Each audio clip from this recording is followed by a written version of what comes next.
Before Iraq was invaded, they said it was about weapons. Weapons of mass destruction, we were told. A clear and present danger that required immediate, decisive action. The narrative was simple, the threat existential.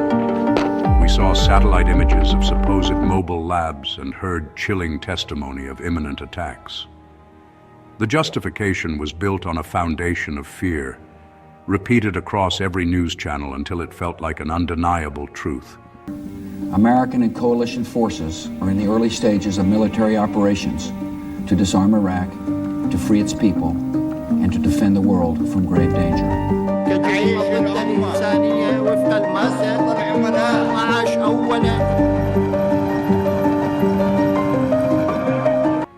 The world was asked to support a preemptive war, not as an act of aggression, but as a necessary defense of global security.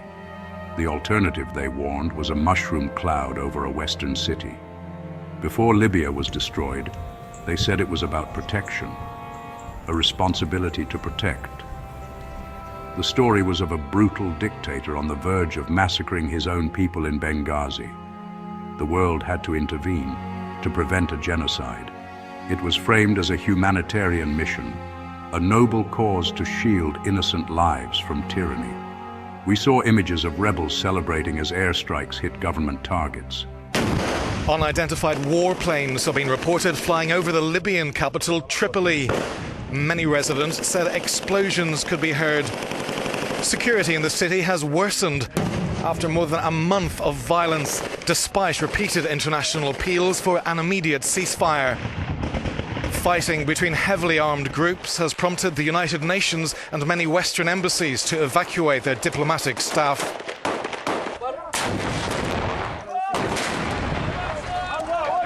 3 years after the fall of Muammar Gaddafi, Libya's fragile government is unable to control militias of former rebels battling for political and economic power. The mission, we were assured, was limited in scope, a no-fly zone to protect civilians. It was not about regime change, they insisted.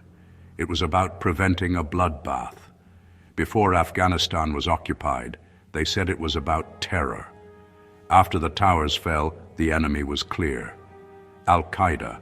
The goal was to dismantle the terrorist network that had attacked America and to remove the regime that harbored them. It was a war on an idea, a global campaign against extremism. We were shown a country frozen in time, a haven for fanatics. The invasion was presented as a righteous hunt for justice, a mission to ensure that Afghanistan could never again be used as a launch pad for attacks against the West. It was about security, retribution, and bringing the architects of 9/11 to account. Before Syria was torn apart, they said it was about red lines. A chemical weapons attack had crossed a line that could not be ignored. The world, we were told, had a moral obligation to enforce international norms. The debate was not about whether to intervene, but how. The images were horrific, the suffering undeniable. The narrative focused on the singular evil of using banned weapons, demanding a punitive response to uphold a global taboo. It was a matter of principle, a test of the international community's resolve. The focus was kept narrow, on the weapons themselves, obscuring the far more complex and devastating civil war that was already consuming the nation. And before Venezuela became today's headline, they said it was about democracy, about liberating a people from a failed socialist state, from hyperinflation, from hunger. The story is one of a corrupt and illegitimate leader clinging to power while his country starves. We are shown images of empty supermarket shelves and long lines for gasoline. An opposition leader is recognized as the rightful president, and crippling sanctions are imposed, all in the name of restoring freedom and prosperity. It is once again a moral crusade. Different countries, different leaders, different justifications, weapons, protection, terror, red lines, democracy. Each story is tailored, packaged for its time, designed to resonate with our deepest fears and our noblest intentions. But when you strip away the headlines and the speeches, the outcome looks hauntingly familiar. Same promises, same graves, the same landscape of ruin. If you're feeling déjà vu, you're not crazy. You are recognizing a pattern, a formula, a script that is rolled out with chilling regularity. It's the unsettling feeling that you've seen this movie before, and you already know how it ends. History isn't repeating itself by accident. It's not a coincidence or a string of unavoidable tragedies. It is the result of a deliberate, time-tested strategy. It's repeating itself because the pattern still works. It works because it simplifies the complex. It moralizes the political, and it sanitizes the brutal reality of war. It provides a clear hero, a clear villain, and a clear justification for actions whose consequences will echo for generations.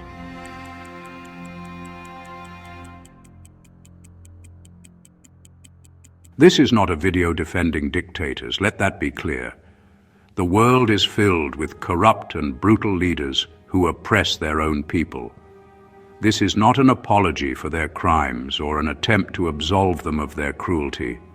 This is a video defending people, the ordinary people, the ones who are promised liberation but are delivered chaos, the ones told they are being saved, only to find themselves buried under the rubble of those salvation efforts, the ones who always pay the ultimate price when empires play chess on the grand board of geopolitics. Their lives, their homes, and their futures are the currency of this game, and it's time we understood the rules. Every foreign intervention follows a predictable script, a playbook designed not for nation building, but for public persuasion. It simplifies complex realities into a story of heroes and villains. Step 1. Identify a villain. The target leader is transformed into a monstrous figure, a dictator, a global threat. It's easier to rally a population against one evil man than a complex nation. Step 2. Repeat the worst truths. Genuine abuses are seized, stripped of context, and amplified in a relentless news cycle until the caricature replaces the character. Step 3. Frame war as morality. Intervention is cast as a moral imperative, a binary choice between good and evil. To question it is to be branded an apologist for tyranny. Step 4. Promise liberation. The military action is not an invasion, but a rescue mission. We are told people will greet our soldiers as liberators, and democracy will spontaneously blossom. And Step 5. Disappear when the consequences arrive. After mission accomplished, the cameras turn away. The power vacuum is filled by militias and extremists. The state collapses. The liberators become occupiers. The public remembers the triumphant speeches. But the victims live the script's unwritten final act. Iraqis remember the promise of democracy, but live with a failed electrical grid. Libyans were promised protection, but inherited open-air slave markets. Afghans remember 20 years of sacrifice, abandoned in days. Syrians remember a popular uprising turned into a proxy war for outsiders. And now, as the same rhetoric swirls, Venezuelans are being told, this time will be different.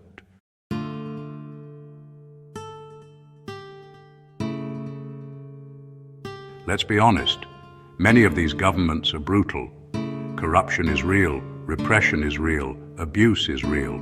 But here's the uncomfortable truth no one wants to say out loud. Removing a leader does not remove a system, and destroying a state does not heal a society. When Saddam fell, Iraq didn't become free, it became fragmented. When Gaddafi died, Libya didn't become democratic, it became lawless. When the Taliban were removed, Afghanistan didn't become stable, it became occupied. The problem wasn't just the men, the problem was what replaced them. Nothing. There is no such thing as a clean war or a humanitarian bomb. We are sold images of precision strikes, as if a missile could distinguish between a combatant and a child. But a bomb does not deliver aid. It creates the need for it. Collateral damage isn't an unfortunate side effect. It is an inherent outcome of dropping explosives on populated areas. And so, it follows that there is no such thing as freedom delivered by foreign missiles. Freedom is not a crater in the ground. It is the right of a people to forge their own path. Foreign intervention hijacks that process, often creating a power vacuum filled by warlords or puppet governments. So why does this narrative persist? Because human rights language is a powerful tool. It frames a complex geopolitical issue as a simple moral crusade, good versus evil. It weaponizes our empathy, creating a false choice between military intervention or complicity in atrocities. Question the war, and you're accused of supporting tyranny. Ask for evidence, and you're told you're heartless. You are being emotionally blackmailed into accepting war as the only compassionate choice. But real compassion demands skepticism. It's about having the moral courage to ask hard questions before unleashing the most destructive force known to man. Because civilians don't live in speeches, they live under rubble. Their reality is not a talking point on a 24-hour news channel. And when the cameras leave, it's not the politicians or the pundits who live with the consequences. The ones who remain are the mothers who have to explain why a father isn't coming home. It's the children who will grow up with the invisible scars of trauma. It's people who never had a say, but who will pay the price for generations to come.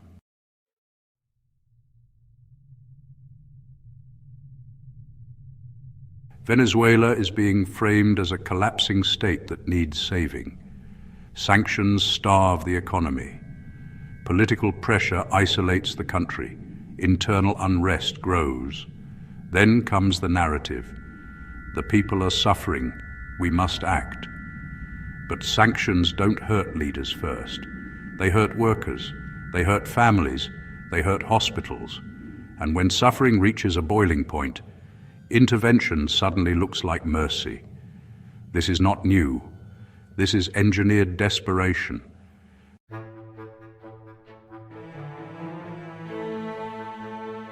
People always ask, why didn't Russia stop Libya?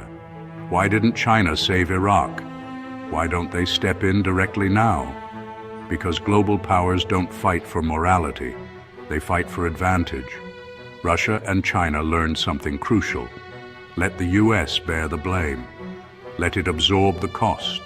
Let it own the chaos. Meanwhile, they expand influence quietly, economically, diplomatically, strategically. Silence isn't weakness. It's calculation.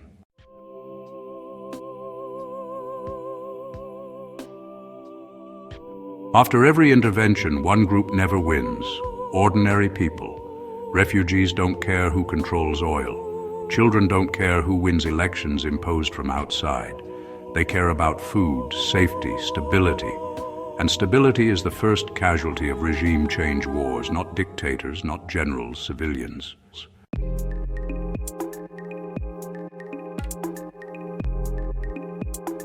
Ask yourself something dangerous. If these interventions truly worked, why do they keep happening? Why do the same countries collapse? Why do refugees keep fleeing? Why does liberation always end in dependency? The answer is uncomfortable, because failure is never punished. This video is not asking you to defend governments, it's asking you to defend people. If you believe citizens should not be collateral damage, share this video. If you believe history shouldn't repeat itself in silence, subscribe. And if you've seen this pattern before, comment one word below: enough.